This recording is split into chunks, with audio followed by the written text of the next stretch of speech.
Всем привет! Сегодня предлагаю приготовить грибную икру. Для этого возьмем грибы, у меня это белые, вымоем грибы, нарежем для мясорубки.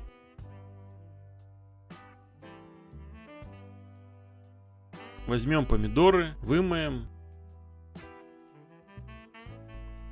Срежем попку, нарежем по размеру для мясорубки. Возьмем лук, аналогично нарежем для мясорубки.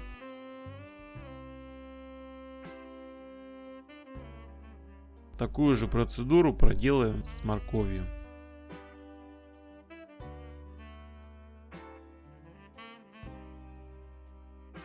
Пропустим через мясорубку грибы, морковь, помидоры, лук. И все перемешаем до однородной массы. Смотрите, какая красивая грибная икра у нас получается. Далее в кастрюлю вольем подсолнечное масло. Снова перемешаем. Поставим на плиту и будем варить в течение 3 часов, помешивая каждые 10 минут, чтобы не пригорело дно. За 5 минут до готовности добавим соль по вкусу. У меня это примерно 8 столовых ложек.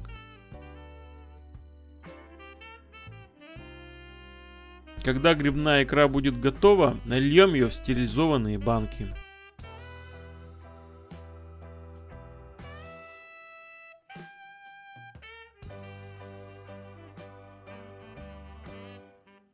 Закроем стерильной крышкой и закатаем или закрутим.